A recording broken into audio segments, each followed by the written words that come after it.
तो क्या हालचाल बच्चा लोग, उम्मीद है सभी अच्छे होंगे। तो चलिए आप लोग का जो है 9th क्लास का मॉडल सेट तैयारी कराया जा रहा है, जिसमें कि आज हम लोग एसएसटी का तैयारी करेंगे, ठीक है ना। एसएसटी का 2 मॉडल सेट अभी हम लोग तुरंत तैयारी करने वाले हैं।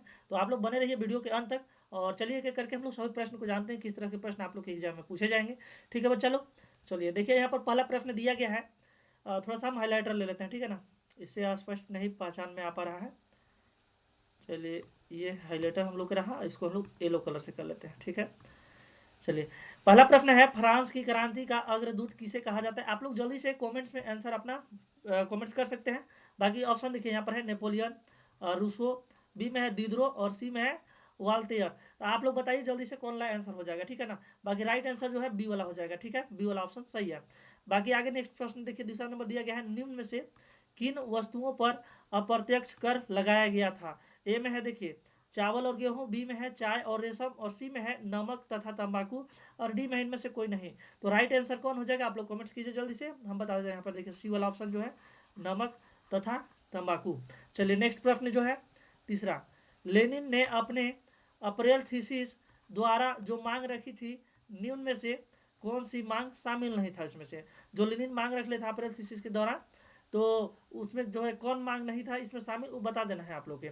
ए में है देखिए बैंकों का राष्ट्रीयकरण किया जाए, बी में है युद्ध समाप्त किया जाए, और सी में है किसानों को सारी जमीन वापस की जाए, और डी में है उद्योगों को मजदूरों के हवाले कर किया जाए। तो राइट आंसर जो हो जाएगा उद्योगों के मजदूर के हवाले कर दिया जाए, डी वाला ऑप्शन सही हो जाएगा, ठीक है बच्चा। चलिए नेक्स्ट प्रश्न है, थोड़ा इससे भी दिक्कत हो रहा है। चलिए आगे है, रूसो के स्थानीय जो स्वशासी संगठन कहलाते हैं, रूस के जो है स्थानीय स्वशासी संगठन कहलाते हैं, वो कौन है इसमें से बताना है। ए में है कन्वेंशन, बी में है सोवियत, और सी में है रिडेक्ट्री, और डी में है ड्यूमा। तो राइट आंसर जो हो जाएगा हम लोग का सोवियत हो जाएगा, ठीक है ना। चलिए आगे प्रश्न हम लोग देखते हैं, पांचवा नंबर देखिए, प्रश्न में दिया गया है कि जो धुरी शक्तियां किन देशों को कहा जाता है। धुरी शक्तियां किन देशों को कहा जाता है। ए में है जर्मनी, फ्रांस, रूस, बी में है जर्मनी, ऑस्ट्रिया और तुर्की, और सी में है जर्मनी, इटली, जापान, डी में है ब्रिटेन, फ्रांस, रूस। राइट आंसर हो जाएगा जर्मनी, ऑस्ट्रिया, तुर्की, यानी कि बी वाला ऑप्शन, ठीक है ना। चलिए आगे प्रश्न को बढ़ते हैं हम लोग, किस संधि द्वारा जर्मनी पर कठोर एवं अपमानजनक शर्तें थोप दी गई थी, ठीक है ना। मतलब किस संधि द्वारा जो है जर्मनी पर कठोर और अपमानजनक शर्त को है थोप दिया गया था। तो ए में है पेरिस तथा पेरिस की संधि, बी में है बियाना की संधि, सी में है वर्साई की संधि, और सी में है कुस्तुन तुनिया की संधि, कुस्तुन तुनिया की संधि। तो राइट आंसर हो जाएगा वर्साई की संधि, सी वाला ऑप्शन सही हो जाएगा। आगे प्रश्न है, 1864 में किसने भारतीय वन सेवा की स्थापना की, ठीक है ना। ए में है ब्रैंडिस, बी में है मैकाले, और सी में है क्विंटन, और डी में है टैगोर। तो इसका राइट आंसर हो जाएगा ब्रैंडिस, ठीक है ना, बी ब्रैंडिस यानी कि ए में दिया गया है, ठीक है, ए वाला। चलिए अगला प्रश्न हो जाएगा आठवां प्रश्न ना, आठवां प्रश्न है कलांग कौन थे। ए में है दिहाड़ी मजदूर, और बी में है कुशल लकड़हारे, यही वाला सही हो जाएगा, ठीक है ना, कुशल लकड़हारे। आगे ऑप्शन पढ़ने की जरूरत नहीं है। चलिए आगे है 9 नंबर में, बुग्याल क्या है। बुग्याल जो है वो क्या है बताना है हम लोग के। ए में है ऊंचे पहाड़ों पर स्थित घास के मैदान, और बी में है निचले हिस्से के आसपास पाए जाने वाले सूखे जंगल का इलाका, और सी में है तटीय मैदान, और डी में है रेगिस्तानी इलाका। राइट हो जाएगा जो ऊंचे पहाड़ों पर स्थित घास के मैदान, ए वाला ऑप्शन सही हो जाएगा, ठीक है ना। चलिए आगे प्रश्न को हम लोग देखते हैं, 10वां नंबर। एक सेकेंड रुकिएगा थोड़ा सा, देख रहे हैं जो रिकॉर्डिंग चालू किए थे चल रहा है या नहीं। चलिए चल रहा है, हम लोग फिर से इसको पुनः कर लेते हैं। देखिए 10वां नंबर प्रश्न है ना, दुनिया की आधी से ज़्यादा चरवाहे आबादी कहाँ रहती है। आधी से जो ज़्यादा चरवाहे आबादी है जो कहाँ रहती है बताना हम लोग के। ए में है रूस में, और बी में है ऑस्ट्रिया, और सी में है ऑस्ट्रेलिया है बी में, और सी में है उत्तरी अमेरिका, और डी में है अफ्रीका। राइट आंसर हो जाएगा अफ्रीका, डी वाला। चलिए अगला प्रश्न है जो 11 नंबर है, निम्नलिखित में से कौन समकालीन दुनिया में सरकार का सबसे लोकप्रिय रूप है। जो निम्नलिखित में से बताना है हम लोग के समकालीन दुनिया में सरकार का सबसे लोकप्रिय रूप है। ए में है सैन्य शासन, ए वाला है, बी में है तानाशाही, और सी में है लोकतंत्र, और डी में है राजतंत्र। तो सही वाला हो जाएगा लोकतंत्र। लोकतंत्र सबको पसंद भी है, और ये जो है बहुत जरूरी है। चलिए 12 नंबर है, इनमें से कौन सा तर्क लोकतंत्र के पक्ष में अच्छा नहीं है। मतलब इसमें से जो लोकतंत्र का जो पक्ष में नहीं है वो वाला ऑप्शन हम लोग को सही होगा। ए में है लोकतंत्र मतभेदों और टकराव को संभालने का तरीका उपलब्ध कराता है, तो ये तो सही है, तो सही वाला हम लोग को नहीं ढूंढना है, हम लोग गलत वाला ढूंढना है, ठीक है ना। तो अगला हम लोग बी वाला देखते हैं, लोकतांत्रिक सरकार के प्रति ज़्यादा उत्तरदायी होती है, ये भी सही वाला हो जाएगा, तो लेकिन हम लोग को गलत वाला आंसर ढूंढना है, ठीक है ना। आगे है लोकतंत्र बेहतर निर्णय लेने की संभावना बढ़ाता है, ये भी सही है, तो हम लोग गलत चाहिए, ठीक है ना। अब ऐसे भी लास्ट बचल है डी, तो यही हो जाना चाहिए। लोकतंत्र नागरिकों का सम्मान नहीं बढ़ाता है, यही वाला ऑप्शन जो है हम लोग का गलत है, तो यही वाला हम लोग का सही हो जाएगा, यानी कि ऑप्शन नंबर डी सही है, ठीक है ना। चलिए 13वां प्रश्न है, संविधान की आत्मा किसे कहा जाता है, तो ये डायरेक्ट आपको बता दें प्रस्तावना के, जो कि ए वाला में ही दिया गया है, ठीक है ना, प्रस्तावना। चलिए 14वां प्रश्न है, दक्षिण अफ्रीका का लोकतांत्रिक संविधान बनाने में इनमें से कौन सा टकराव सबसे महत्वपूर्ण था, बताना है कौन सा टकराव जो है सबसे महत्वपूर्ण था। तो ए में है दक्षिण अफ्रीका और उनके पड़ोसी देशों का, बी में है स्त्रियों और पुरुषों का, सी में है गोरे अल्पसंख्यक और असवैध बहुसंख्यक का, तो जो कि राइट आंसर यही हो जाएगा, ठीक है ना, सी वाला ही, गोरे अल्पसंख्यक और असवैध बहुसंख्यकों का। वहाँ पर गोरे और काले लोग का ज़्यादातर जो है ना लड़ाई होते रहता था। चलिए नेक्स्ट 15वां प्रश्न है, झारखंड विधानसभा की झारखंड विधानसभा सीटों की संख्या कितनी है, तो राइट आंसर हो जाएगा 81, ठीक है ना, बी वाला। चलिए आगे प्रश्न हम लोग देखते हैं, राष्ट्रीय मतदाता दिवस कब मनाया जाता है, राष्ट्रीय मतदाता दिवस कब मनाया जाता है, 25 फरवरी को, 20 मार्च को, 23 अप्रैल को या 25 जनवरी को, तो 25 जनवरी को, डी वाला ऑप्शन सही हो जाएगा, ठीक है। चलिए 17वां प्रश्न को हम लोग देखते हैं, वर्तमान समय में भारत के राष्ट्रपति कौन है, वर्तमान समय में भारत के राष्ट्रपति कौन है, तो बच्चा बच्चा का पता होना चाहिए, ठीक है ना, कौन है, द्रौपदी मुर्मू है, बी वाला ऑप्शन सही हो जाएगा। चलिए आगे प्रश्न को हम लोग देखते हैं, 18वां नंबर, निम्नलिखित में से कौन भारतीय संसद के 2 सदन हैं, ए में है लोकसभा ग्राम सभा, बी में है राज्यसभा और नगर परिषद, और सी में है लोकसभा और राज्यसभा, जो कि सही हो जाएगा, ठीक है ना, सी वाला सही हो जाएगा। चलिए नेक्स्ट प्रश्न है 19वां, संगठन और संघ बनाने की स्वतंत्रता किस मौलिक अधिकार के अंतर्गत आता है, संगठन और संघ बनाने की स्वतंत्रता किस मौलिक अधिकार के अंतर्गत आता है, बताना हम लोग के, ए में है समता का अधिकार और बी में है स्वतंत्रता का अधिकार और सी में है धार्मिक स्वतंत्रता का अधिकार और डी में है शोषण के खिलाफ का अधिकार, तो इसका ऑप्शन जो है सही हो जाएगा स्वतंत्रता का अधिकार, बी वाला ना। चलिए आगे 20वां प्रश्न देखिए, 20वां प्रश्न में दिया गया है, निम्नलिखित में से कौन मौलिक अधिकारों में नहीं आता है, ए में है समानता का अधिकार, बी में है स्वतंत्रता का अधिकार, सी में है संवैधानिक उपचार का अधिकार और डी में है जातिगत भेदभाव का अधिकार, जो कि सही हो जाएगा, ठीक है ना, जातिगत भेदभाव का अधिकार नहीं आता उसमें। चलिए नेक्स्ट प्रश्न है 21वां नंबर, 21वां में दिया गया भारत का क्षेत्रफल विश्व के क्षेत्रफल का कितना प्रतिशत है, विश्व के सामने जो है क्या प्रतिशत भारत है, तो ये है 2.4%, राइट आंसर हो जाएगा, ठीक है बच्चा। फोन को थोड़ा चलो चलिए अगला 22वां प्रश्न देखिए है, निम्नलिखित में से कौन हमेशा बर्फ से ढका रहता है, तो देखिए आप लोग जानते होंगे बर्फ से ढका कौन रहता है, हिमालय, ठीक है ना, महान हिमालय, ये वाला ऑप्शन सही हो जाएगा, महान हिमालय। चलिए आगे प्रश्न हम लोग देखते हैं 23वां प्रश्न, 23वां में है उत्तरी मैदान किन नदियों से बना है, उत्तरी मैदान जो है किन नदियों से बना है, ए में है गंगा यमुना कावेरी, बी में है नर्मदा तापी गोदावरी, सी में है सिंधु कृष्णा माही और डी में है गंगा सिंधु ब्रह्मपुत्र, जो कि सही हो जाएगा डी वाला, ठीक है ना।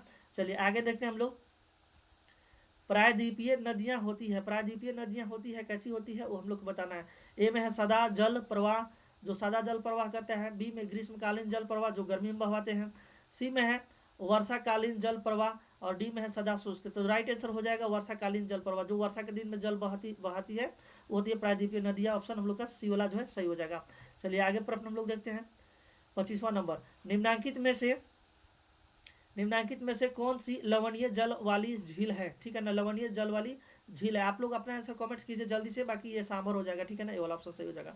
चलिए आगे हम लोग देखते हैं प्रश्न को, 26वां प्रश्न ना, 26वां में दिया गया है, निम्नलिखित में से कौन जलवायु को प्रभावित करने वाला कारक नहीं है, जलवायु को जिससे प्रभावित नहीं पड़ता है वो कौन है, ए में अक्षांश से पड़ता है, बी में है ऊंचाई, इससे भी पड़ता है, सी में है वायु दाब एवं पवन, इससे भी पड़ता है, डी में मौसमी समाचार, मौसम का समाचार, तो इससे जो है उसमें प्रभाव नहीं पड़ता है, तो ऑप्शन जो हम लोग का डी वाला सही हो जाएगा। कोई मौसम समाचार से थोड़ी ना जलवायु को प्रभाव पड़ेगा जी। ऑप्शन डी हो जाएगा सही, ठीक है ना। चलिए आगे प्रश्न हम लोग 27वां नंबर।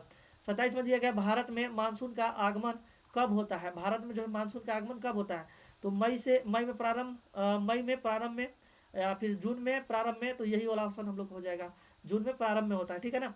चलिए आगे प्रश्न हम लोग देखते हैं। 28वां है, नागफनी किस वनस्पति क्षेत्र में पाई जाती है। ए में है उष्णकटिबंधीय वर्षा वन क्षेत्र, बी में है उष्णकटिबंधीय पतझड़ वन क्षेत्र, सी में है कटीले वन तथा झाड़ियों के क्षेत्र, और डी में है मैंग्रोव वन क्षेत्र। तो इसका राइट आंसर हो जाएगा हम लोग कटीले वन और झाड़ियों क्षेत्र, और यानी कि सी में पड़ जा रहा है ना, सी वाला। चलिए आगे प्रश्न को देखते हैं। 29वां नंबर, भारत में लिंगानुपात के संदर्भ में कौन सा सदन सही है। ए में है पुरुष और महिला दोनों की संख्या बराबर है, जो कि गलत है, ठीक है ना। बी में है पुरुष की संख्या महिला की संख्या से कम है, ये भी गलत है। सी में है महिला की संख्या पुरुष से कम है, ये वाला सही हो जाएगा, ठीक है ना, सी नंबर। चलिए आगे प्रश्न है, जनसंख्या में होने वाले परिवर्तन की क्रियाएं हैं। ए में है जन्म दर, बी में है मृत्यु दर, सी में है प्रवास, और डी में है उपरोक्त तीनों। तो राइट आंसर हो जाएगा उपरोक्त तीनों, ठीक है। चलिए नेक्स्ट प्रश्न हम लोग 31वां नंबर, उत्पादन की पहली आवश्यकता क्या है। देखिए उत्पादन के लिए सबसे पहले हम लोग के पास भूमि होना चाहिए, मिट्टी होना चाहिए, जमीन होना चाहिए, जो कि हम लोग बी वाला ऑप्शन में दिया गया, ठीक है ना। चलिए आगे प्रश्न को हम लोग देखते हैं। अस्थाई पूंजी और कार्यशील पूंजी किसके स्रोत हैं। अस्थाई पूंजी और कार्यशील पूंजी किसके स्रोत हैं, तो ये जो है भौतिक पूंजी के स्रोत है, ठीक है ना, ये वाला ऑप्शन ही सही हो जाएगा। चलिए आगे हम लोग इसको बढ़ाते हैं। 33वां नंबर, ठीक है ना। 33वां प्रश्न है, पालमपुर में गैर कृषि क्रियाएं हैं। पालमपुर में जो है गैर कृषि क्रियाएं क्या है, तो बताना हम लोग के परिवहन भी गैर कृषि में है, ठीक है ना, दुकानदारी भी गैर कृषि में, लघु विनिर्माण भी गति में है, गैर कृषि में ही है, यानी कि सभी हो जाएगा, डी वाला ऑप्शन सही हो जाएगा, ठीक है। चलिए आगे प्रश्न हम लोग 34वां नंबर देखते हैं। 34वां में देखिए दिया गया है कि किस प्रकार के जनसंख्या अर्थव्यवस्था की परिसंपत्ति है। किस प्रकार की जो है जनसंख्या जो अर्थव्यवस्था की परिसंपत्ति है, तो ये जो है साक्षर एवं स्वस्थ जनसंख्या, क्योंकि पढ़े लिखे रहेंगे ना, तो ये जो अर्थव्यवस्था के लिए जो है बहुत बड़ा संपत्ति हो जाएगा, इसलिए हम लोग का साक्षर एवं स्वस्थ जनसंख्या सही हो जाएगा। चलिए आगे प्रश्न है 35वां नंबर, निम्नलिखित में से किनमें जो है निवेश से मानव संसाधन में उच्च प्रतिफल प्राप्त हो सकता है, ठीक है ना। इसमें से हम लोग किसमें निवेश करेंगे जो मानव संसाधन में उच्च प्रतिफल की संभावना हो सकता है। तो ए में है लघु और बृहद उद्योग, बी में है परिवहन और संचार, सी में है शिक्षा और चिकित्सा, और डी में है बैंकिंग और व्यवसाय, जो कि राइट आंसर हो जाएगा बैंकिंग और व्यवसाय। चलिए आगे प्रश्न हम लोग 36वां नंबर देखते हैं ना। इसमें है विश्व में भारत में खाली स्थान निर्धनों का संकेंद्रण है। ए में है सबसे अधिक, बी में है सबसे कम, सी में है चीन के बराबर, और डी में है शून्य। तो जो हो जाएगा सबसे अधिक है यहाँ पर, ठीक है ना, निर्धन बहुत ज़्यादा लोग रहते हैं।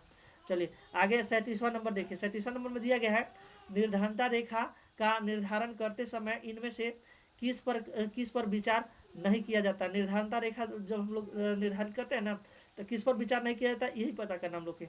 ये में है भोजन आवश्यकता, बी में चिकित्सा आवश्यकता, सी में मनोरंजन आवश्यकता। यही वाला ऑप्शन जो है हम लोग के उसमें विचार नहीं करना चाहिए, क्योंकि उसमें मनोरंजन से क्या मतलब है, तो ऑप्शन में हम लोग मनोरंजन आवश्यकता जो है सही हो जाएगा क्वेश्चन के अनुसार, ठीक है ना, यानी कि सी नंबर। चलिए आगे प्रश्न है, बफर स्टॉक क्या है। बफर स्टॉक क्या है। ए में है सरकार द्वारा अधिप्राप्त अनाज का भंडारण, ठीक है ना।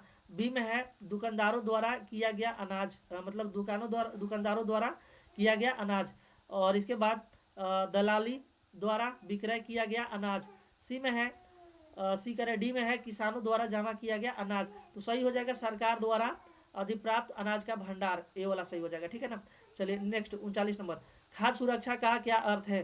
खाद्य सुरक्षा का अर्थ बताना है हम लोग के यहाँ पर, ठीक है ना। तो ए में है सुरक्षित घेरे में खाना, बी में है सभी लोगों के लिए सदैव भोजन की उपलब्धता, और सी में है अमीर लोगों को सुरक्षित भोजन उपलब्ध कराना, और डी में है निर्यात के लिए अनाज की सुरक्षा प्रदान करना। तो इसका हो जाएगा सभी लोगों के लिए सदैव भोजन की उपलब्ध कराना, ठीक है ना, यानी कि बी वाला ऑप्शन सही हो जाएगा, ठीक है। चलिए आगे प्रश्न को हम लोग देखते हैं। 40वां नंबर ना, देखिए 40 नंबर में प्रश्न में दिया गया, सार्वजनिक वितरण प्रणाली किससे संबंधित है, बताना हम लोग के। ए में है अनाज की निर्यात से, बी में है गरीब उन्मूलन कार्यक्रम से, सी में है खाद्य सुरक्षा से, और डी में है खाद्य पदार्थों की जमाखोरी से। तो जो कि हो जाएगा हम लोग का खाद्य सुरक्षा, सी वाला ऑप्शन सही हो जाएगा। चलिए सेट 1 जो हम लोग का है, सेट 1 कंप्लीट हो गया। अब यहाँ से आगे हम लोग सेट 2 पढ़ने वाले हैं, ठीक है ना। तो आप लोग बने रहिए आगे, और आप लोग जो है ना अपना आंसर कमेंट्स में भी कर सकते हैं कि आप लोग का जो है कौन वाला आंसर जो है सही हो रहा है, ठीक है। चलिए इसको हम थोड़ा सा साइड पे कर लेते हैं। चलिए पहला प्रश्न, चलिए पहला प्रश्न है यहाँ पर दिया गया, आप लोग अपना आंसर कमेंट्स करते रहिए, ठीक है बच्चा। फ्रांस की क्रांति कब शुरू हुई बताना है। ए में है 14 जुलाई 1789, जो कि राइट आंसर हो जाएगा, ए वाला ही, ठीक है ना। एक बाद दूसरा प्रश्न है टाइद क्या है, टाइद जो है क्या है बताना है। तो ए में है प्रत्यक्ष कर, बी में है अप्रत्यक्ष कर, और सी में है धार्मिक कर, जो कि सही हो जाएगा। आगे है समाजवादी विचारधारा के प्रवर्तक कौन थे, सामाजिक विचारधारा के प्रवर्तक कौन थे। ए में है रॉबर्ट आविन, और बी में है कार्ल मार्क्स, जो कि सही हो जाएगा, ठीक है ना, कार्ल मार्क्स ही थे। चलिए आगे प्रश्न है द्वितीय विश्व युद्ध कब से कब तक हुआ। आप लोग जल्दी से अपना आंसर कमेंट्स कर दीजिए। इसका जो सही आंसर हो जाएगा 1939 से 45, 1939 से क्या हो जाएगा 45, ठीक है ना। बाकी अपना आंसर आप लोग कमेंट्स कीजिएगा जल्दी से। चलिए आगे प्रश्न है, अगला प्रश्न जो है स्लीपर कहाँ लगते हैं, स्लीपर कहाँ लगते हैं। ए में है रेल के डिब्बा में, बी में है रेल के इंजन में, और सी में है रेल की पटरी पर, और डी में है इनमें से कहीं नहीं। तो जो है ना स्लीपर आप लोग के मन से अपने से सोचेंगे हम लोग तो जनरली समझ में आएगा ना कि रेल के डिब्बा में स्लीपर वाला कोच होता है ना, स्लीपर वाला रूम, इसलिए हम लोग रेल में कह देंगे, लेकिन रेल में नहीं होता है, रेल के नीचे जो होता है ना पटरी उसमें होता है, यानी कि सी वाला ऑप्शन हम लोग का जो सही हो जाएगा, रेल के पटरी पर। आगे प्रश्न है जम्मू कश्मीर के चरवाहों को क्या कहा जाता है। तो जम्मू कश्मीर के जो चरवाहा होते हैं उनको गुर्जर बकरवाल कहते हैं, ये वाला ही सही है, ठीक है ना। चलिए आगे प्रश्न है 7 नंबर, 7 नंबर में दिया गया है कैप्टन स्विंग कौन था, कैप्टन स्विंग कौन था। ए में है किसान, बी में है श्रमिक, और सी में है काल्पनिक नाम, और डी में है इनमें से कोई नहीं। तो ये जो काल्पनिक नाम था, ठीक है ना, सी वाला ऑप्शन सही हो जाएगा। चलिए अगला 8 नंबर प्रश्न, किस देश ने क्रिकेट का आविष्कार किया है, ठीक है ना। क्रिकेट सभी लोग खेलते होंगे, बताइए जल्दी से अपने आंसर कमेंट्स कीजिए, ठीक है ना। इंग्लैंड किया था, कौन, इंग्लैंड, ऑप्शन डी वाला ही सही हो जाएगा, इंग्लैंड। चलिए आगे प्रश्न है लोगों की पहचान किससे होती है। ए में है भाषा से, बी में है संस्कृति से। तो संस्कृति से ही लोगों का पहचान होता है, ठीक है ना, बी वाला ऑप्शन सही हो जाएगा। चलिए आगे प्रश्न है 10वां, हिटलर जो है कौन था बताना है। ए में है इटली का तानाशाह शासक, बी में है जापान का तानाशाह शासक, सी में है जर्मनी का तानाशाह शासक, और डी में है ब्रिटेन का तानाशाह शासक। तो सही हो जाएगा जर्मनी का, ठीक है ना, जर्मनी वाला, यानी कि सी वाला ऑप्शन सही हो जाएगा। चलिए एक्शन है आगे जो है हम लोग के क्वेश्चन है 11 नंबर, 11 में है युद्ध के मोर्चे पर सैनिकों के छिपने के लिए खोदे गए गड्ढे को क्या कहते हैं, बंकर कहते हैं उसको, ठीक है ना, बंकर, बी वाला ही ऑप्शन सही हो जाएगा, बी वाला। चलिए अगर क्या आपको दिख नहीं रहा होगा, लिख हल्का जो मीटर मतलब जो है लिखने से ओवरराइट हो गया था, वीडियो पीछे करके पढ़ लेंगे, ठीक है। चलिए आगे प्रश्न जो है भूगोल से दिया गया है, क्या से, भूगोल से। पहले यहाँ पर जो है 12वां प्रश्न है, निम्नलिखित में से किस राज्य से जो है कर्क रेखा नहीं गुजरती है। तो उड़ीसा से नहीं गुजरती है, ठीक है ना, बी वाला ऑप्शन सही हो जाएगा। बाकी और भी ऑप्शन आप पढ़ सकते हैं। चलिए नेक्स्ट प्रश्न है 13वां, एक स्थलीय भाग जो 3 ओर से समुद्र से घिरा होता है उसे क्या कहते हैं। ए में है तट, बी में है प्रायद्वीप, और सी में है द्वीप, और डी में है इनमें से कोई नहीं। बाकी जो है सही आंसर हो जाएगा तट, प्रायद्वीप हो जाएगा, ठीक है ना, बी वाला ऑप्शन सही हो जाएगा।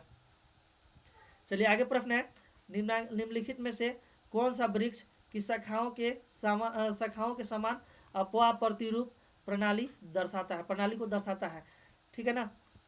ऑप्शन देखते हैं हम लोग, ए में है आर्य, और बी में है केंद्राभिमुख, और सी में है द्रुमाकृतिक, और डी में है जालीनुमा, ठीक है ना। तो आप लोग जल्दी से अपना आंसर कमेंट्स कर दीजिए, इसका हो जाएगा द्रुमाकृतिक, ठीक है ना, सी वाला ऑप्शन सही हो जाएगा।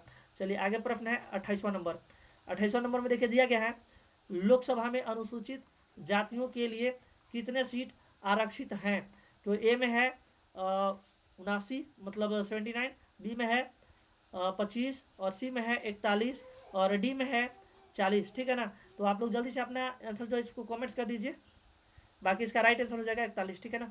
चलिए आगे है भारतीय संसद के अंग नहीं है, भारतीय संसद के जो अंग नहीं है बता देना हम लोग के।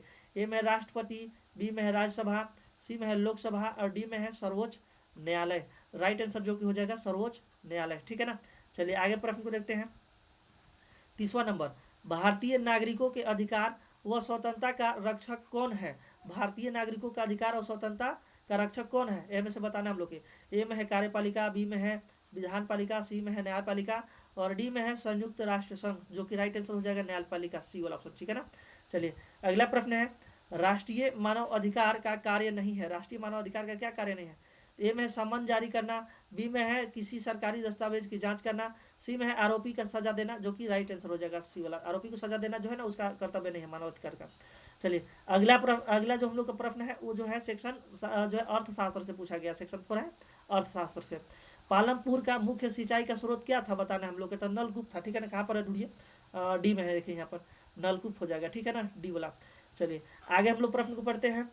33वां नंबर, हरित क्रांति, हरित क्रांति क्या है बताना है। ए में है कृषि में विकास, बी में है दूध की वृद्धि, सी में है उद्योग में विकास और डी में है इनमें से सभी। राइट आंसर हो जाएगा कृषि में विकास, ए वाला। आगे है पालमपुर के खेती पर कितने प्रतिशत लोग आश्रित हैं। ए में है 26%, बी में है 40% और सी में है 75 और डी में है 90। तो कौन सा ऑप्शन होगा इसको ना आप लोग अपना कमेंट्स में कर दीजिए, ठीक है ना। बाकी नहीं पता चले तो कमेंट में पूछ लीजिएगा, बता देंगे, ठीक है। चलिए आगे प्रश्न है, एक देश का श्रम शक्ति क्या है। एक देश का श्रम शक्ति क्या होता है, मतलब उम्र में बता देना है। ए में है 15 से 80 वर्ष तक और बी में है 15 से 75 वर्ष तक और सी में है 15 से 59 वर्ष तक और डी में है 15 से 40 वर्ष तक। राइट आंसर हो जाएगा 15 से 59 वर्ष तक, ठीक है ना, 15 से 59, जो कि यहाँ पर देखिए दिया गया। चलिए आगे प्रश्न है, MGNREGA यानी कि मनरेगा का संपूर्ण रूप क्या है, संपूर्ण नाम क्या होगा, इसका पूर्ण नाम बताना है। प्रधानमंत्री रोजगार योजना, ए में है, बी में है ग्रामीण रोजगार सृजन कार्यक्रम, सी में है स्वर्ण जयंती ग्राम स्वरोजगार योजना और डी में है महात्मा गांधी राष्ट्रीय ग्रामीण रोजगार गारंटी अधिनियम 2005, जो कि राइट आंसर हो जाएगा, ठीक है ना। कभी कभी ये पूछा जाता है कि जो नरेगा जो है कब लागू किया गया था, 2005 में, याद रख लीजिएगा, ठीक है ना। चलिए आगे 38वां प्रश्न को हम लोग देखते हैं। 38वां में है, भारत के किस राज्य की न्यूनतम प्रति व्यक्ति आय है। तो बताना है हम लोग के सबसे जो न्यूनतम प्रति व्यक्ति आय है कहाँ के है। ए में है गोवा, बी में है उत्तर प्रदेश, सी में है बिहार और डी में है झारखंड। तो सही हो जाएगा बिहार का, ठीक है ना। चलिए आगे 39 नंबर प्रश्न है। 39वां में है, NEWP का पूर्ण रूप क्या है बताना हम लोग के, ठीक है ना। ए में है अंत्योदय अन्न योजना, बी में है अन्नपूर्णा योजना, सी में है दोपहर के भोजन की व्यवस्था, सी में है डी में है राष्ट्रीय कार्य के बदले भोजन योजना। ये राइट आंसर हो जाएगा, राष्ट्रीय कार्य के बदले भोजन का योजना, ठीक है ना, डी वाला ऑप्शन सही हो जाएगा। नेक्स्ट जो है 40वां प्रश्न, यह है खाद्य सुरक्षा से आप क्या समझते हैं। खाद्य सुरक्षा से क्या समझते हैं। ए में है खाद्यान्न उपलब्धता, बी में है आवास उपलब्धता और सी में है कपड़ा उपलब्धता और डी में इनमें से कोई नहीं।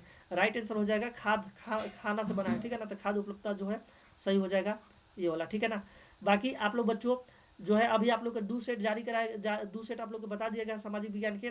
बाकी और भी क्वेश्चंस आप लोग के पढ़ना है तो आप लोग कमेंट्स कीजिए, हम जल्दी एक वीडियो और ला देंगे। बाकी और भी विषय पे आप लोग का जो है वीडियो बनाया जा रहा है और विषय पे टॉपिक्स पे जो है चर्चा करेंगे हम लोग। मिलते हैं नेक्स्ट वीडियो में।